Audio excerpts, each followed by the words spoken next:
Salut, te voici actuellement sur la chaîne YouTube Snapstar. Sur cette chaîne, tu retrouveras tous les plus gros clashs de Snapchat et tous les plus gros buzz du moment. Surtout, n'hésite pas à t'abonner tout en activant la cloche des notifications pour ne rien rater du contenu exclusif de cette chaîne. Et oui, sur cette chaîne, tu retrouveras du contenu qui n'est disponible nulle part ailleurs. Sur ce, je te laisse avec la vidéo. Bon visionnage. Comme vous avez pu le remarquer en regardant la miniature et le titre de cette vidéo, aujourd'hui nous allons principalement parler de Nadé Blata et de Dylan Thierry. Vous devez certainement tous le connaître, Dylan c'est un célèbre candidat de télé-réalité et Nadé c'est la femme de Marc Blata. Comme vous le savez, il y a quelques jours un homme a agressé Dylan parce qu'il a eu des problèmes avec Marc. Dans cette vidéo, la femme au hijab décapotable est très en colère et elle a décidé d'enfin lui répondre. En effet, Nadé n'a pas du tout mâché ses mots et elle a clairement insulté le joli blond. Je vous laisse sans plus tarder avec toutes ces insultes et n'oubliez pas que vous pouvez suivre notre compte TikTok pour avoir des exclus. Vous allez bien. Je vais vous dire honnêtement, vous avez vu, on va parler très naturellement et on va il y a des choses que je regrette sur les réseaux sociaux et la première des choses que je regrette en vrai maintenant, aujourd'hui, ce matin même là, c'est d'avoir essayé de dire à mon mari de se calmer et d'arrêter de faire les croustilles et machin, parce que voilà, dans la vie t'évolues, tu sais, tu rentres sur les réseaux sociaux, tu fais quelque chose, tu donnes un contenu, tu vois que ton contenu, pour après à la fin t'es happé par ça, tu veux dénoncer un truc et à la fin tu commences à devenir quelqu'un qui parle des fois un peu mal des gens et même beaucoup et machin, et tu dois te remettre en question. La vie c'est pas ça, t'as compris. Donc mon mari, comment on s'est remis en question, on se dit non, il y a des choses, il faut pas dire ça, se fait pas, il y a des choses, faut arrêter, machin, donc bon bref, tu connais, c'est comme ça, tu te remets en question, tu grandis, t'évolues. Sauf qu'il y a des gens qui ont vraiment pris ça pour de la faiblesse. Et je vais vous dire quelque chose, il y a des choses que j'accepte pas. Les choses que j'accepte pas, c'est que ce soit des gens qu'on a côtoyés qui parlent de mon mari.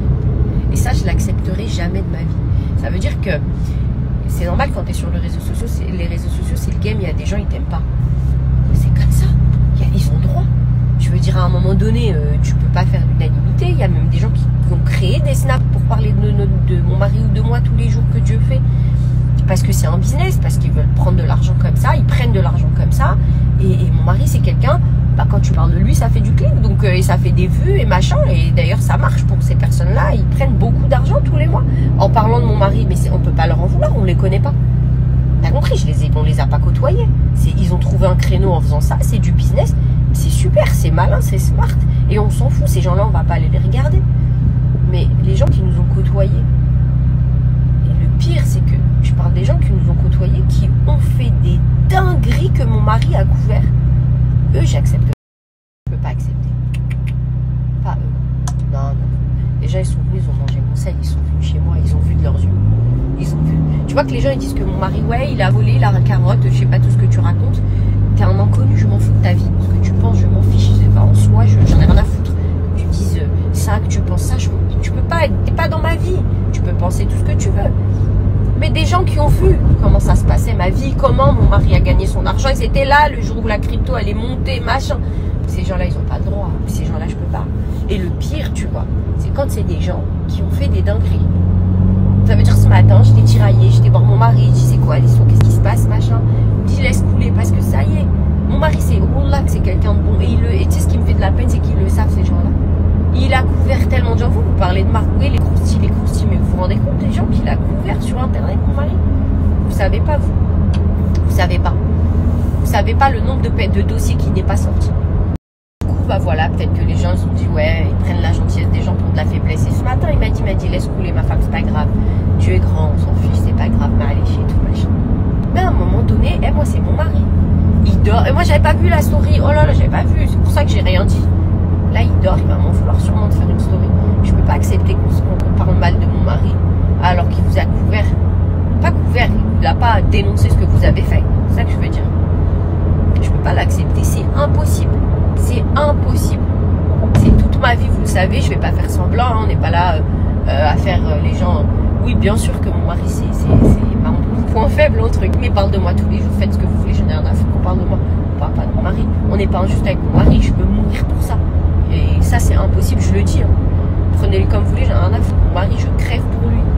Mais il n'y a personne que je vais laisser salir mon mari comme ça, et parce que lui, il est trop gentil, parce qu'il a apprécié des gens à l'époque, il dit, c'est pas grave, laisse couler.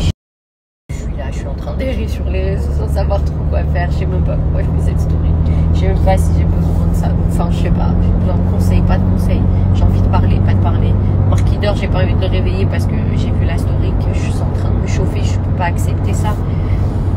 Est-ce que je vous raconte à quel point ces gens-là ont fait du mal à des orphelines, à des gens qui n'ont pas à manger, pas à boire, à des femmes mariées? Est-ce que je me dis non, vas-y, je raconte pas, c'est pas grave. Je vais attendre que mon mari se réveille, il va m'apaiser ou je vais l'apaiser. Ou en vérité, je vais lui faire comprendre que peut-être il y a des gens avec qui il faut pas tomber l'autre jour. Je sais pas. Moi, en tous les cas, franchement, je suis révoltée parce que je me dis que la gentillesse dans ce milieu-là, ça paye pas. La loyauté, ça ne paye pas. La seule manière de réussir dans ce milieu-là, c'est d'être craint par les gens, de leur faire peur. Et là, à ce moment-là, il n'y a personne qui va mentir sur vous. Croyez-moi, c'est ça. À l'époque où mon mari, les gens ils parlaient avec lui juste parce qu'il disait croustillant, qu'il avait peur. Tu sais, je vais vous dire quelque chose.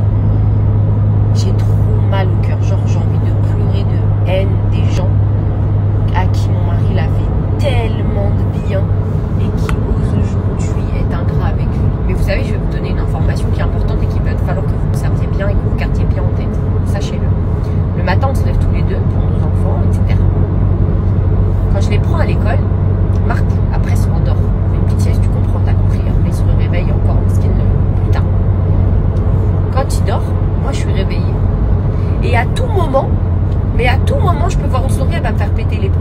Et mon mari sera en train de dormir. Ça veut dire que lui sera pas là pour me dire pourquoi t'as parlé de ça. Vas-y, laisse tomber, arrête d'en parler, laisse tomber, t'inquiète pas. À tout moment, je peux, moi, parler. Et raconter ce que vous avez fait à des orphelins, à des gens qui meurent de faim et de soif, à des femmes mariées, etc. À tout moment, je peux glisser. Arrêtez de parler de mon mari, vraiment, pour de bon. On reste à sa place tranquillement, blogueur, pas influenceur, tout ça, on va voir qui a de l'influence sur qui. Et voilà, ça va très bien se passer. Juste ne parlez pas de mon mari, ne soyez pas vous qui nous avez côtoyés. Tout le reste, parlez, faites ce que vous voulez, on s'en fout, je vous connais pas. Les gens qui nous ont côtoyés, c'est mieux de ne pas faire ça. Ne le faites pas. C'est pas une bonne idée, allez, t'as compris, c'est pas le bon chemin qu'il faut prendre, vraiment pas. Parce que voilà, lui, il est peut-être gentil maintenant avec vous parce que vous étiez amis, moi je suis amie avec personne. À part avec lui, je suis amie avec personne. Ça veut dire calmez-vous. Parce que pendant qu'il dort, je suis réveillée. Et moi aussi j'ai internet. Et moi aussi je peux faire des stories. T'as compris? Même si après quand il va se réveiller, il va m'engueuler. C'est pas grave, je le défendrai jusqu'à la fin de ma vie entière. Je meurs pour lui. Je vous le dis, sachez-le. Et vous le savez, ceux qui sont venus chez nous. Vous savez. Qu'est-ce qu'il y a comme mytho, c'est grave. Bref, la famille, je vais revenir en bref sur l'histoire de ce soir. Après, je vais aller dormir parce que j'ai pas le temps pour ces petites futilités. Et j'en ai marre des gros mythos, là, tous ces blogueurs, tous ces gros mythos là, qui prennent les histoires, qui remixent, qui modifient, amplifient et qui racontent ce qu'ils veulent. Faut arrêter à un moment donné, soit vous sortez la vérité, soit vous arrêtez de mentir. C'est grave parce qu'il y a des vidéos, il y a tout. Tranquillement en train de déjeuner à l'avenue avec des amis, paisiblement, tout se passait bien. Une belle petite journée à la parisienne, quoi. Voilà, la cool. Et de là, t'as un mec qui sort de nulle part, qui nous appelle, qui appelle Dylan et qui dit en gros, voilà, je veux le numéro d'un tel, parce qu'il s'est passé ci, ça.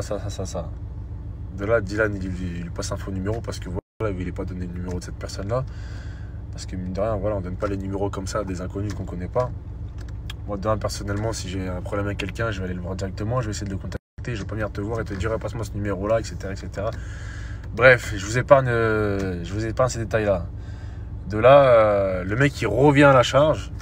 Il dit, ouais, tu vas me passer un faux numéro, ceci, cela, maintenant c'est comment, je sais pas quoi, en gros, il cherche un peu les emmerdes, si on peut dire ça. Ensuite, voilà, les choses se calment.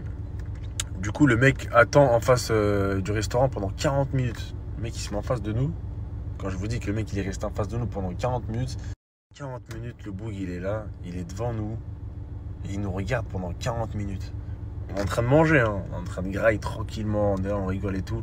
Il se met devant nous, il nous regarde comme ça pendant 40 minutes. En train de manger, en train de discuter, il nous attend. Bref, on a fini de manger, on sort du resto, on se dirige à la voiture. Le mec, il revient à la charge, il raconte n'importe quoi, il fait du cinéma. Limite, on dirait il cherchait le conflit. Bref, et très vite, mouvement de foule, on se retrouve entouré par 3-4 personnes.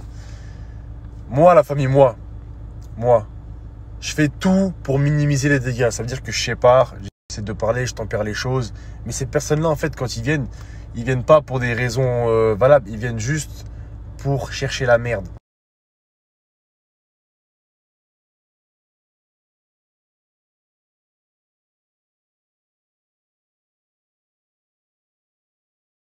maîtrise tout, frère. C'est un truc de malade. Là, dans ce genre de situation, moi, ce que je fais, en tant que sportif de haut niveau, en tant que mec qui a boxé en professionnel, en tant que boxeur pro, mon but, c'est de tempérer les choses, de minimiser les dégâts. Merci à toi d'avoir visionné cette vidéo et surtout n'hésite pas à liker la vidéo et à nous donner ton avis dans l'espace commentaire. Sur ce, on se retrouve dans une prochaine vidéo. Peace.